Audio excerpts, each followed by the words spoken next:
मुझे लगता है कि पूर्णिया यदि आप आएंगे तो आपको लगेगा कि नहीं हम बड़े सिटी में आए हैं और काफ़ी डेवलपिंग एरिया है। अभी तो एयरपोर्ट भी हमारे यहाँ आने वाला है और काफ़ी सुविधा है, एजुकेशन में अच्छा है ही। और ऐसे पूर्णिया रिंच और सिरिंज के लिए माना जाता है। मेडिकल मार्केट देखेंगे, बहुत अच्छा स्कोप है वहाँ और काफ़ी दूर दूर से लोग आकर के अपने आप को एस्टैब्लिश कर रहे हैं मेडिकल में।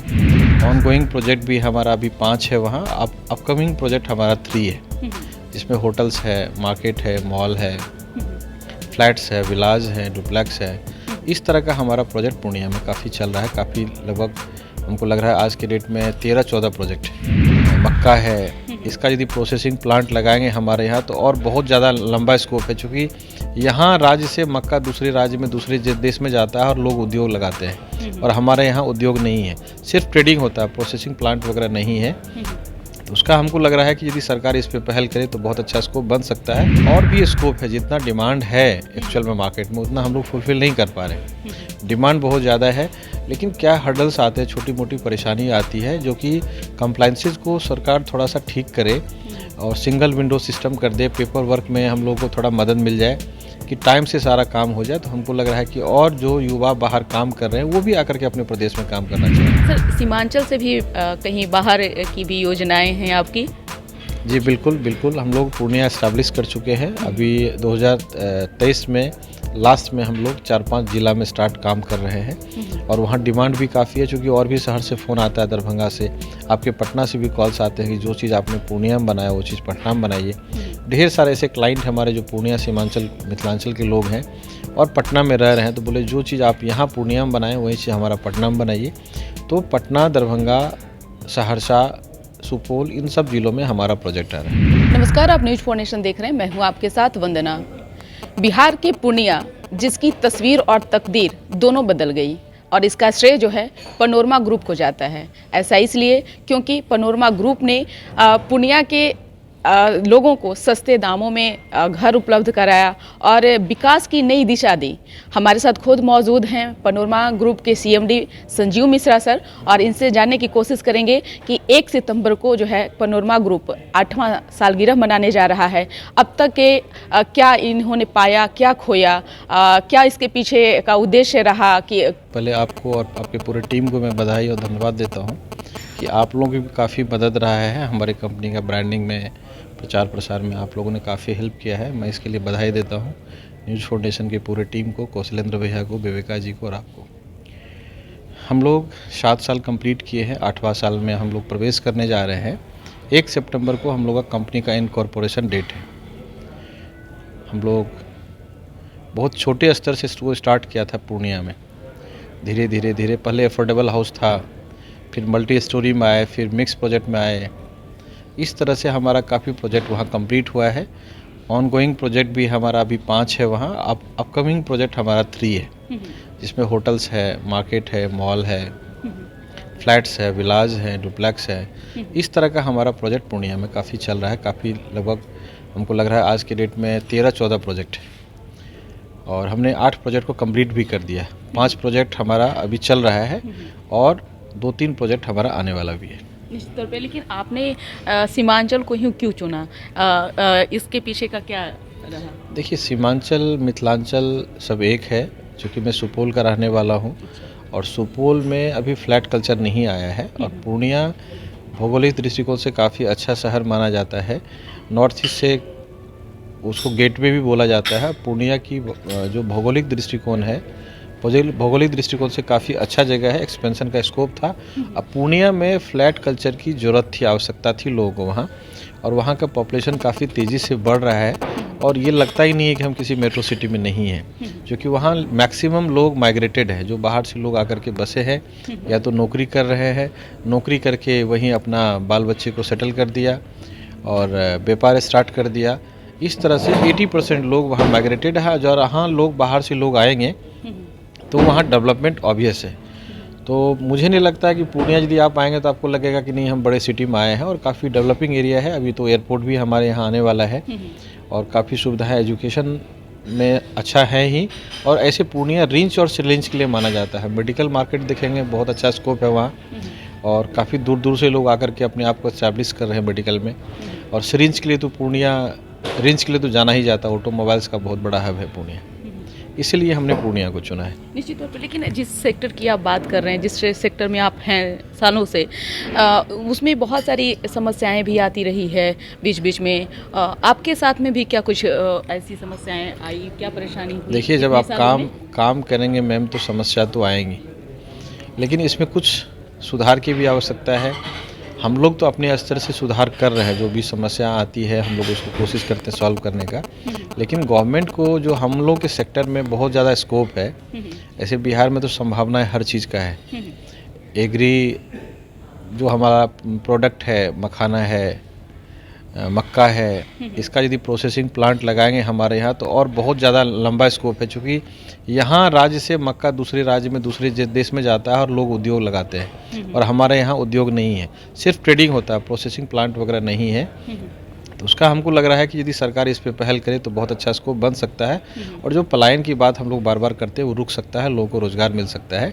हमारे सेक्टर में भी बहुत ज़्यादा एम्प्लॉयमेंट है, और हम जब स्टार्ट किए थे, छोटी सी कंपनी थी हमारी, और 10-20 लोगों से हमने काम को स्टार्ट किया था। आज हज़ारों लोग हमारे यहाँ काम कर रहे हैं, और भी स्कोप है। जितना डिमांड है एक्चुअल में मार्केट में, उतना हम लोग फुलफिल नहीं कर पा रहे।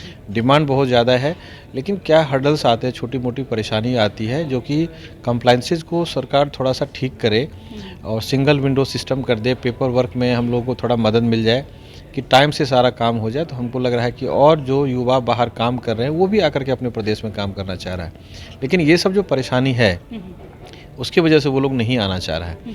हम लोग तो यहाँ सब दिन रहे, पढ़े लिखे, यहाँ से बड़ा हुए, तो हम लोग चाह रहे हैं कि नहीं ठीक है, हम आपको अपने प्रदेश में काम करें, जो भी परेशानी आती है हम लोग झेल लेते हैं। लेकिन जो आज के युवक हैं वो नहीं चाहते कि हमको कोई काम में, बिजनेस में किसी तरह का अड़चन है, और स्वाभाविक भी है, लोग एनर्जी बिजनेस में लगाएगा या इसको ठीक करेगा।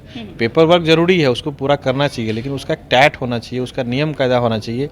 और एक पेपर के लिए हम लोगों को 6-6 महीना, साल भर वेट करना पड़ता है, उसके लिए प्रोजेक्ट लेट होता है। और जब प्रोजेक्ट लेट होगा तो लॉस की संभावना बनी रहती है, और मार्केट में रेपो भी खराब होता है। ये सब समस्या बिहार में है, जिसको सरकार को ठीक करने की जरूरत है। निश्चित तौर पे। तो ऐसे में आप सरकार से कुछ आपकी और भी मांगे हैं जो आप रखना चाहते हैं? देखिए, सरकार से यही मांग है कि जैसे गिट्टी बालू में हम लोग को परेशानी हो रही है, गिट्टी बालू कंट्रोल रेट में दे हम लोगों को।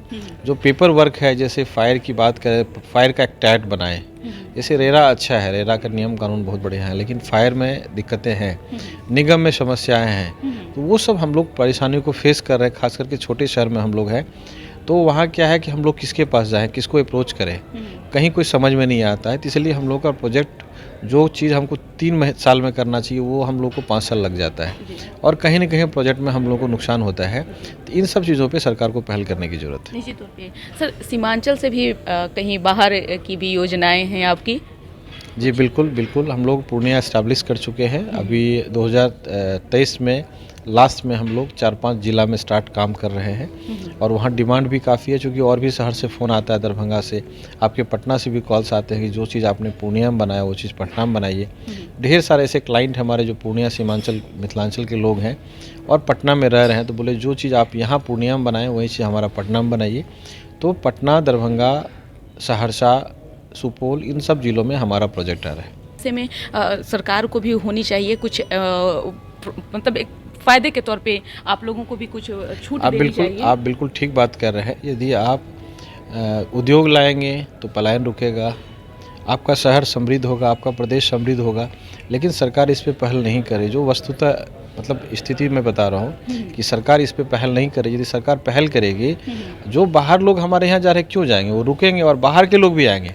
यहाँ के लोग तो रुकेंगे, लोग बाहर जो दूसरे प्रदेश का लोग है, अभी देख लीजिए एग्जाम्पल यूपी में, गुजरात में देख लीजिए, हिमाचल बद्दी में देख लीजिए, तो सरकार ने वहाँ फैसिलिटी दिया, इन्वेस्टर्स को एक अच्छा अपॉर्चुनिटी दिया, टैक्स रिबेट दिया, वहाँ का पेपर वर्क ठीक किया, बिजली पानी या रजिस्ट्रेशन का शुल्क कम किया, तो लोग तभी उद्योगपति आएगा, बिजनेस व्यापार करने के लिए आएगा या स्टार्टअप लगाएगा, जब आप उसको फैसिलिटी देंगे। पेपर वर्क कराइए, लेकिन उसका एक नियम कायदा टाइम से करवा दीजिए। पेपर वर्क जरूरी है, बिना पेपर वर्क का काम करना भी नहीं चाहिए, लेकिन उसका एक नियम कायदा होना चाहिए। वो नियम कायदा नहीं है, इसीलिए यहाँ के युवक भड़क रहे, काम नहीं कर पा रहे। यदि वो चीज़ यहाँ मिलेगा तो हमको लग रहा है पलायन जो सरकार जिस पे पहल कर रही है, हर चीज़ हम सरकार पे थोप दें, सरकार कितने लोगों को रोज़गार दे सकती है, उसका सरकार का एक लिमिटेशन है। लेकिन आप जो नौकरी दे रहे हैं आप दीजिए, मैं गवर्नमेंट से यही अपील कर रहा हूँ, आप जो कर रहे हैं अपने स्तर से कीजिए, लेकिन आप ज़्यादा से ज़्यादा यूथ को स्टार्टअप के लिए, बिजनेस के लिए, उद्योग के लिए उसको बिहार में रोकिए और बाहर से लाइए। आपके बिहार के आदमी को रोकना भी है, रोकेंगे कैसे जब आप उसको व्यापार देंगे। और जो बाहर के लोग हैं उनको भी, इन्वेस्टर को आप बिहार लाइए ताकि यहाँ का पलायन रुके, लोगों को रोजगार मिले और हमारा राज्य समृद्ध हो। सरकार के द्वारा भी यह कहा गया कि आप रोजगार लेकर आइए, हम आपको बढ़ावा देंगे। लगता है कि इस पर सफल है? मैम, हम लोग तो रोजगार कर रहे हैं, हम लोग बहुत कुछ नहीं बोल सकते हैं मीडिया के माध्यम से, चूँकि हम एक बिजनेसमैन है और बिजनेसमैन बेचारा होता है। ये सब कहने सुनने की बातें हैं। यदि सरकार, हम लोग इतना बड़ा काम कर रहे हैं, इतने लोगों को रोज़गार दिए, हम लोग को अपने काम कराने के लिए बहुत परेशानी झेलना पड़ता है, पेपर वर्क कराने के लिए बहुत बात हम नहीं बोल सकते हैं कैमरा के सामने में, लेकिन हम लोग कितना पीड़ित हैं, कितनी परेशानी है वो हम लोग समझ रहे हैं। इसके बावजूद भी एक लगाव है कि नहीं, हमको अपने बिहार में ही काम करना है, उसी वजह से हम लोग बिहार में टिके हुए हैं, अदरवाइज हम लोग बिहार में नहीं टिकते। एक अंतिम सवाल है कि आपने इंडस्ट्रीज में आपने तो अपना कदम रखे ही हैं, ये आपने, इसके साथ साथ आप एक समाज सेवक भी हैं। आपने शिक्षा के क्षेत्र में, आपने स्वास्थ्य के क्षेत्र में, आपने बहुत कुछ इस संदर्भ में काम किया। आगे आपका कुछ और मोटो है? जी, हम अपने गांव में स्कूल, हॉस्पिटल, कॉलेज और भी कुछ बीएससी नर्सिंग होम, ये हमारी एक सामाजिक जिम्मेदारी है जिसके तहत कर रहे हैं। व्यापार हम अपने लिए कर रहे हैं, अपने परिवार के लिए कर रहे हैं, लोगों को रोज़गार भी मिल रहा है, लेकिन उसके साथ साथ जो हम अर्न कर रहे हैं, जो हमारा रिटर्न प्रॉफिट है, तो हमारी एक सामाजिक और नैतिक जिम्मेदारी है कि अपने समाज के लिए, सोसाइटी के लिए हम कुछ करें। उसी के तहत हमने स्कूल, हॉस्पिटल, कॉलेज, ताकि हम लोगों को, हम भी चाहते हैं कि हमारे जैसे लोग आगे बढ़े, डेवलप हो। डेवलपमेंट कैसे होगा? हम तो नेता है नहीं, या किसी को इतने बड़े पैसे वाले नहीं है कि हम पॉकेट में 10,000 या 10 लाख रुपए रख दें, हर व्यक्ति को दे दें, संभव नहीं है। तो हम चाह रहे शिक्षा के माध्यम से अपने सोसाइटी को आगे बढ़ाएं। जब तक हम शिक्षित नहीं होंगे तब तक हम विकसित नहीं होंगे। तो लोगों को यदि हम विकास के राह पे देखना चाह रहे हैं, उनको इंसिस्ट कर रहे हैं आगे बढ़ने के लिए, उसका एक ही माध्यम है, वो है शिक्षा। इसलिए हमने स्कूल, कॉलेज की शुरुआत की है और हमें सफलता मिल रही है।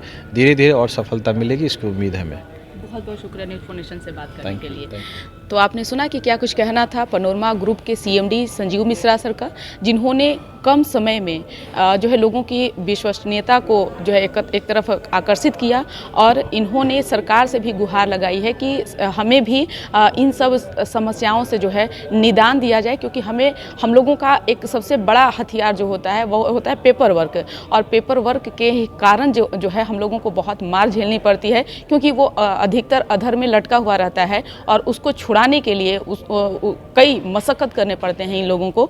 तो सरकार से भी इन्होंने आग्रह किया कि अगर आपने तो कहा है ना कि आप रोजगार लेकर आइए, हम आपको बढ़ावा देंगे, तो उसके तहत ही इन्होंने सरकार से मदद मांगी है। इसकर बस इतना ही। बने रहिए न्यूज़ फाउंडेशन के साथ। धन्यवाद।